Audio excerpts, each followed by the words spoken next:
Hi guys, welcome to my YouTube channel Blissful Living by Resita. ഇന്ന് നമുക്കൊരു fort കാണാൻ പോയാലോ? സമയം 3 മണി. കാറിൽ കയറി. തണുത്ത ക്ലൈമറ്റ് ആയിരുന്നു.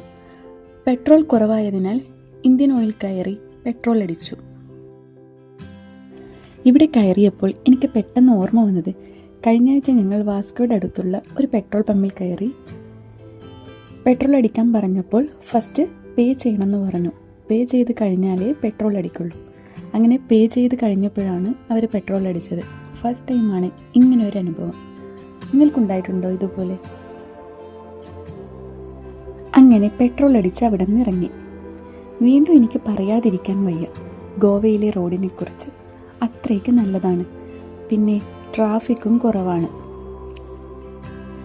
റോഡിൻ്റെ ഇരുവശത്തുമായി തിങ്ങി നിൽക്കുന്ന വൃക്ഷങ്ങൾ, എങ്ങും ഒരു പച്ചമയം. പ്രകൃതിയോട് ഇണങ്ങി നിൽക്കുന്ന ഗ്രാമങ്ങളാൽ സമ്പന്നമാണ് ഗോവ. ഓരോ വൃക്ഷങ്ങൾക്കും അപ്പുറം തലയെടുപ്പോടെ പരന്നു കിടക്കുന്ന കടൽ. ബീച്ചുകളാൽ സമ്പന്നമായ ഗോവ മറ്റ് ബിസി സിറ്റികളിൽ നിന്നും തികച്ചും വ്യത്യസ്തത പുലർത്തുന്നത് ഈ പറഞ്ഞ കാരണങ്ങൾ കൊണ്ടാണ്.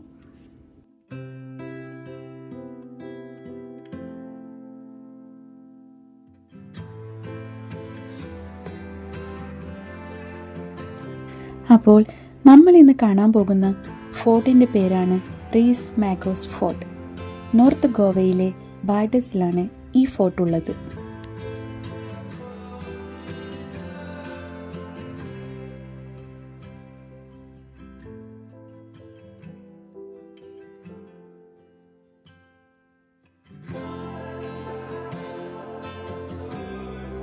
ഇതാണ് റീസ് മാഗോസ് ചർച്ച് അഥവാ ത്രീ കിങ് ചർച്ച്. ഈ ചർച്ചിൻ്റെ തൊട്ടടുത്താണ് നമ്മുടെ ഫോർട്ട്. ഫോർട്ടിൻ്റെ മുമ്പിലായി പരന്നു കിടക്കുന്ന കടൽ. തിരകൾ ആവേശത്തോടെ ആഞ്ഞടിക്കുന്നുണ്ട്. റീസ് മാഗോസ് എന്നത് ബാർഡസ് ഗോവയിലെ മാൻഡവി പുഴയുടെ വടക്ക് ഭാഗത്തുള്ള ഒരു ഗ്രാമമാണ്. അവിടെയുള്ള 2 ഫേമസ് സ്ട്രക്ചറാണ് നമ്മുടെ ഫോർട്ടും നേരത്തെ പറഞ്ഞ റീസ് മാഗോസ് ചർച്ചും. ബാർഡസിലെ ഫസ്റ്റ് ചർച്ചാണ് റീസ് മാഗോസ് ചർച്ച്. റീസ് മാഗോസ് ബൈബിളിലുള്ള ഒരു പോർച്ചുഗീസ് പദമാണ് റീസ് മാഗോസ്. എന്തെന്നാൽ 3 വൈസ് മാൻ ഓർ 3 കിങ്സ്, അതാണ് ആ പേരിൻ്റെ അർത്ഥം. കാർ അവിടെ പാർക്ക് ചെയ്ത് പുറത്തിറങ്ങി. ടിക്കറ്റ് എടുക്കണം. രാവിലെ 9:30 മുതൽ വൈകുന്നേരം 5 മണി വരെയാണ് ഇത് ഓപ്പൺ ആയിട്ടുള്ളത്. എൻട്രി ഫീ 50 റുപ്പീസാണ് പെർ അഡൾട്ട്. അങ്ങനെ റിസപ്ഷൻ കൗണ്ടറിൽ നിന്ന് ടിക്കറ്റ് എടുത്ത് ഞങ്ങൾ നടന്നു. ആദ്യം ഒരു കയറ്റമുണ്ട്. കയറുന്ന വഴിയിൽ നമുക്ക് ചർച്ച് കാണാം. പെട്ടെന്ന് മഴ വന്നു. കുടയൊക്കെ പിടിച്ച് എൻട്രി ഗേറ്റ് കടന്നു. വാഹനം താഴെ തന്നെ പാർക്ക് ചെയ്യണം. വീണ്ടും മുന്നോട്ട് നടന്നു.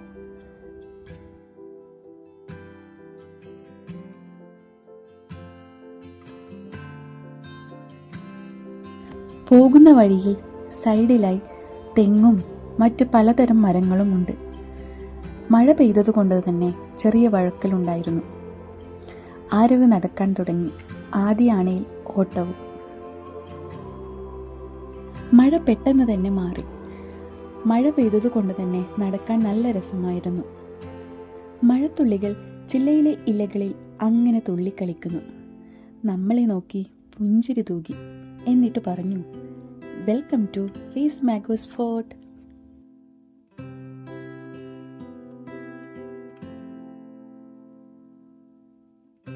ഫോർട്ടിനകത്തേക്ക് കടന്നു. റീസ് ഫോർട്ട് റീസ്റ്റോർ ചെയ്തു വീണ്ടും. അത് ഉദ്ഘാടനം ചെയ്തത് അന്നത്തെ ഗോവൻ മുഖ്യമന്ത്രിയായിരുന്ന മനോഹർ പരീക്കർ ആയിരുന്നു. ജൂൺ 5, 2012 കയറി വരുമ്പോൾ തന്നെ ഒരു വാൾ ഹാങ്ങിങ് കാണാം. ഡെത്ത് ഹോൾ അഥവാ മരണക്കുഴി. ഗേറ്റ് അതിക്രമിച്ച് കടന്നു വരുന്ന ശത്രുവിനെ ഷൂട്ട് ചെയ്യാനും തിളച്ച എണ്ണ ഒഴിക്കാനും വേണ്ടിയായിരുന്നു അത്. മുന്നോട്ട് നടന്നു. ഇടതുവശത്ത് സോളിറ്ററി കൺഫൈൻമെന്റ് സെൽ കാണാം. ഫോർട്ട് ജയിലായി മാറിയപ്പോൾ പിറകുവശത്ത് തുറന്ന വഴികൾ അവർ അടച്ചു വച്ചിരുന്നു. ഞാനിപ്പോൾ നിൽക്കുന്നത് സോളിറ്ററി കൺഫൈൻമെന്റ് സെല്ലിലാണ്. കുറ്റവാളികളെ ഒറ്റയ്ക്ക് പാർപ്പിച്ചിരുന്ന ഇടം. അവിടെ നിന്ന് നോക്കിയാൽ മരങ്ങൾക്കിടയിലൂടെ പരന്നു കിടക്കുന്ന കടൽ കാണാം. അങ്ങനെ നോക്കി നിൽക്കാൻ ഇന്ന് നല്ല രസമാണെങ്കിലും വർഷങ്ങൾക്ക് മുമ്പ് സ്വന്തം പ്രാണനെക്കുറിച്ചോർത്ത് നിസ്സഹായരായി എത്ര പേർ നിന്നിട്ടുണ്ടാവും. ഇവിടെ 2 സെക്യൂരിറ്റി ഉണ്ട്. ടിക്കറ്റ് അവിടെ കാണിക്കണം. ആ സെല്ലിൽ നിന്ന് പുറത്തിറങ്ങി തൊട്ട് മുന്നിലായി വലതുവശത്ത് ആർമറി കാണാം. വെപ്പൺസൊക്കെ സൂക്ഷിക്കാൻ ഉപയോഗിച്ചിരുന്ന സ്ഥലം. സ്വാതന്ത്ര്യ പോരാട്ട സമയത്ത് ഇതും സോളിറ്ററി സെല്ലായി ഉപയോഗിച്ചിരുന്നു. ഞാൻ നേരത്തെ പറഞ്ഞ പോലെ ഈ ഫോർട്ട് വീണ്ടും റീസ്റ്റോർ ചെയ്ത് കൊണ്ടുവന്നത്, അതിന് തുടക്കം കുറിച്ചതും ഫണ്ട് കൊടുത്തതും എല്ലാം ഹെലൻ ഹാംലിൻ ട്രസ്റ്റാണ്. കൂടെ ഗോവൻ ഗവൺമെൻറ്റും. അതിൻ്റെ ഒരു ഡിസ്ക്രിപ്ഷൻ അവിടെ കൊടുത്തിട്ടുണ്ട്. വീണ്ടും മുന്നോട്ട് നടന്നു. കല്ലിൽ പണിത സ്റ്റെപ്പുകൾ കയറി നമ്മൾ മുകളിലെത്തി. നേരെ നടന്നാൽ ആഞ്ഞടിക്കുന്ന കടൽ തിരമാലകൾ കാണാം. ഒരു പ്രത്യേക കാറ്റാണ് അവിടെ.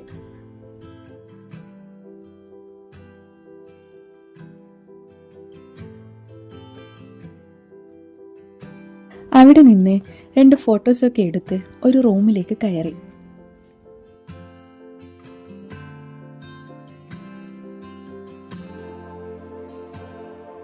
ഇവിടെ ചുമരുകളിൽ കുറേയധികം പോസ്റ്ററുകളും ഫോട്ടോസും ഉണ്ടായിരുന്നു.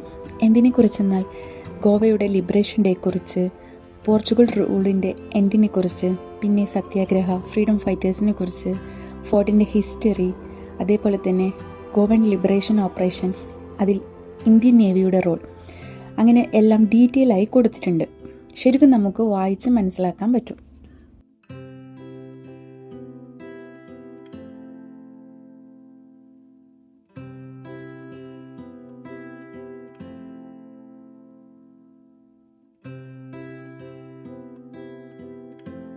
ഞാൻ റീസ് മാഗോസ് ഫോർട്ടിൻ്റെ ഹിസ്റ്ററി ഒന്ന് ചുരുക്കി പറയാം. ആദ്യകാലത്ത് വൈസ്രോയ്സിൻ്റെ റെസിഡൻസ് ആയിരുന്നു. പിന്നീടത് ഫോർട്ടായി മാറ്റി. 1798 മുതൽ 1813 വരെ ഇത് ബ്രിട്ടീഷ് ആർമിയുടെ കയ്യിലായിരുന്നു. പിന്നീട് 1993 വരെ ഇത് ജയിലായി ഉപയോഗിച്ചു.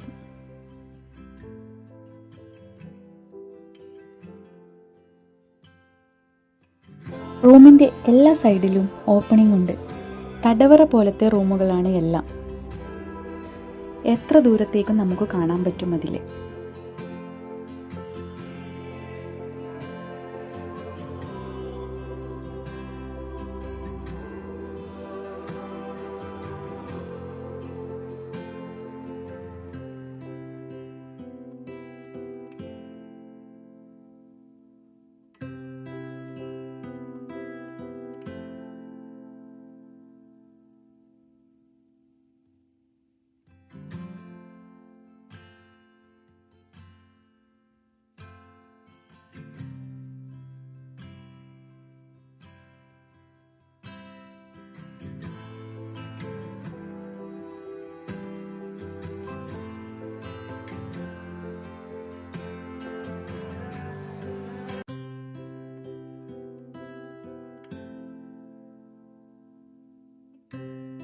വീണ്ടും മുന്നോട്ട് നടന്നാൽ നമ്മൾ എത്തുന്നത് പീരങ്കിയുള്ള കോട്ടയുടെ മുകൾ ഭാഗത്താണ്.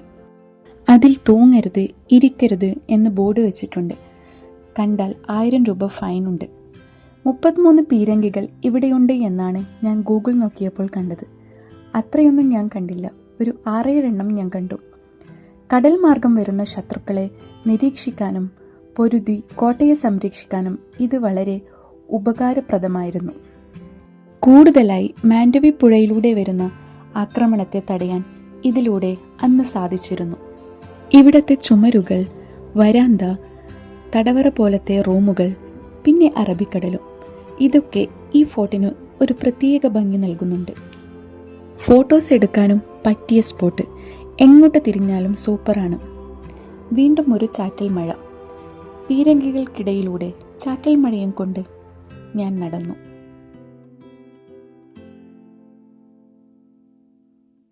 അവിടെ നിന്ന് കുറച്ച് നടന്നാൽ ഇരുമ്പ് കൊണ്ടുണ്ടാക്കിയ പടികൾ കാണാം. ഇരുമ്പുപടി കയറിയാൽ എത്തുന്നത് പീരങ്കികൾ ഉള്ള സ്ഥലത്തേക്കാണ്. ഞാൻ നേരത്തെ കാണിച്ച അതേ സ്പോട്ട്. അവിടെ നിന്ന് ഞങ്ങൾ താഴെ ഇറങ്ങി.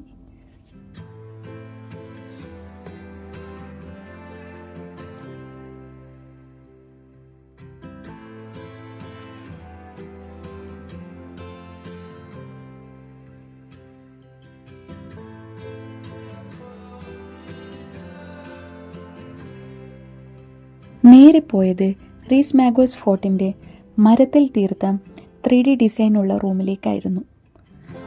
അവിടെ അതിൻ്റെ ഹിസ്റ്ററിയും ഡിസൈൻ ചെയ്യുമ്പോഴുണ്ടായ ഇഷ്യൂസ്, പിന്നെ അവർ അതിന് കണ്ടെത്തിയ മാർഗങ്ങളും എല്ലാം ചാർട്ടായി കൊടുത്തിട്ടുണ്ട്.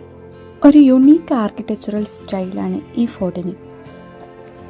പോർച്ചുഗീസും പിന്നെ ഹിന്ദു ഇൻഫ്ലുവൻസും എല്ലാം കൂടി ബ്ലെൻഡായ ഒരു സ്റ്റൈലാണ് ഈ ഫോർട്ടിന്.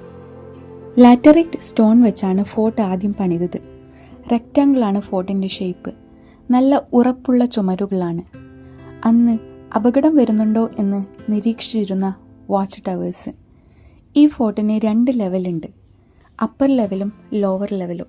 ലോവർ ലെവലിൽ മെയിൻ ഗേറ്റും ഗാർഡ് റൂമും മാഗസിനും പിന്നെ സെല്ലുകളാണ് ഉള്ളത്.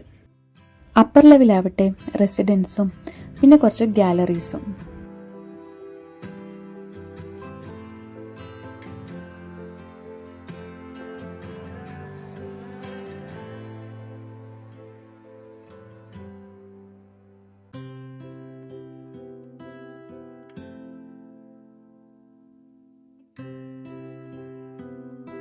അവിടെ നിന്നിറങ്ങി മുന്നോട്ട് പോയപ്പോൾ വീണ്ടും തടവറ പോലൊരു റൂം. ഇവിടെ നിന്ന് നോക്കിയാലും കടൽ കാണാം.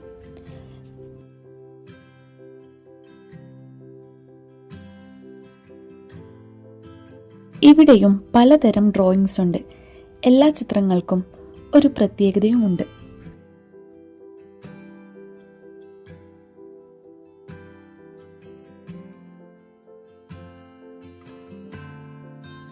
ഈ കാണുന്നതാണ് ഡെത്ത് ഹോൾ. ഡെത്ത് ഹോൾ എന്താണെന്ന് ഞാൻ നേരത്തെ പറഞ്ഞിരുന്നില്ലേ?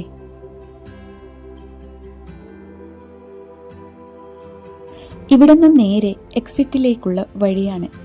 5:10 കഴിഞ്ഞാൽ ഈ ഡോർ അടയ്ക്കും എന്നവിടെ എഴുതി വച്ചിട്ടുണ്ട്. ഇനിയൊരു നീണ്ട സ്റ്റെപ്പ് ഇറങ്ങി വേണം താഴെ എത്താൻ. ഇറങ്ങുമ്പോൾ ശ്രദ്ധിക്കണമെന്ന് പ്രത്യേകം പറഞ്ഞിട്ടുണ്ട്. ഇതാണ് ആ വഴി. ശ്രദ്ധിച്ച് നടന്നില്ലേ താഴെ പോവും. സ്റ്റെപ്പ് ഇറങ്ങി ചെല്ലുന്നത് കടലിന്റെ ഭാഗത്തേക്കാണ്.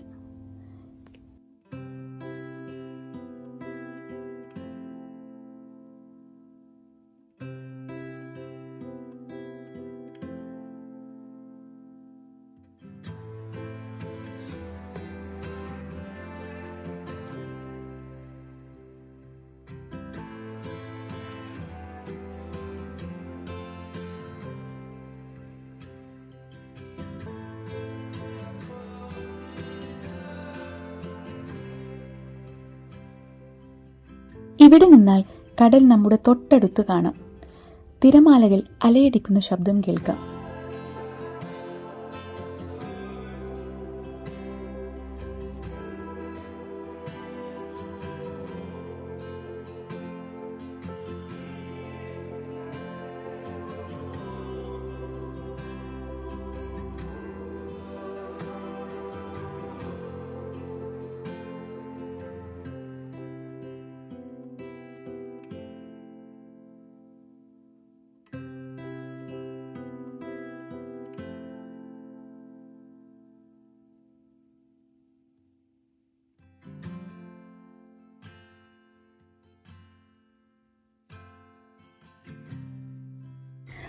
അവിടുന്ന് വീണ്ടും ഇറങ്ങി മുന്നോട്ട് നടന്നു. ഇടതുഭാഗത്തായി വീണ്ടും കുറച്ച് സ്റ്റെപ്പുകൾ. അത് കയറിയാൽ എത്തുന്നത് വീണ്ടും സെക്കൻഡ് ലെവലിലേക്കാണ്. ഒരൽപ്പം ഭയവും അതിലുപരി അത്ഭുതവും ഉണർത്തുന്ന ഒരു ഫോർട്ടാണിത്.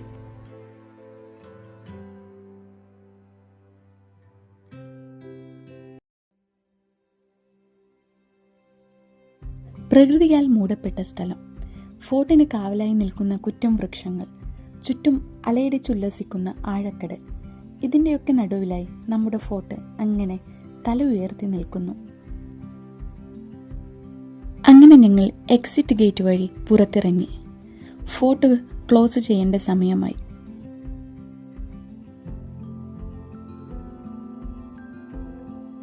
നിറഞ്ഞ സംതൃപ്തിയോടെ ഞങ്ങൾ പുറത്തിറങ്ങി.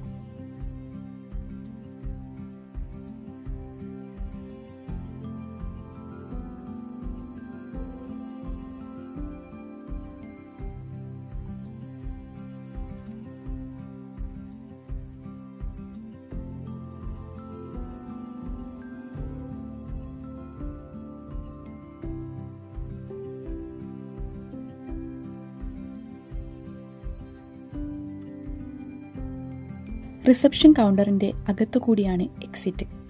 അങ്ങനെ ഞങ്ങൾ കാർ പാർക്കിലേക്കെത്തി. റീസ് മാക്സം ഫോർട്ടിനോട് യാത്ര പറഞ്ഞു അവിടെ നിന്നും ഞങ്ങൾ ഇറങ്ങി. ഇവിടെ ഷെയർ ചെയ്ത കാര്യങ്ങൾ അവിടെ കണ്ടതും പിന്നെ ഗൂഗിളിലൊക്കെ സെർച്ച് ചെയ്ത് മനസ്സിലാക്കിയതുമാണ്.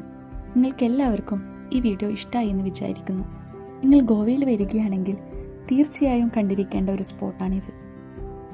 അപ്പോൾ ഗൈസ്, ഇഷ്ടമായെങ്കിൽ ലൈക്കും കമൻറ്റും പിന്നെ സബ്സ്ക്രൈബും ചെയ്യണേ. അപ്പോൾ അടുത്ത വീഡിയോയുമായി വരുന്നവരെ ഇറ്റ്സ് മീ രസിത. ബൈ.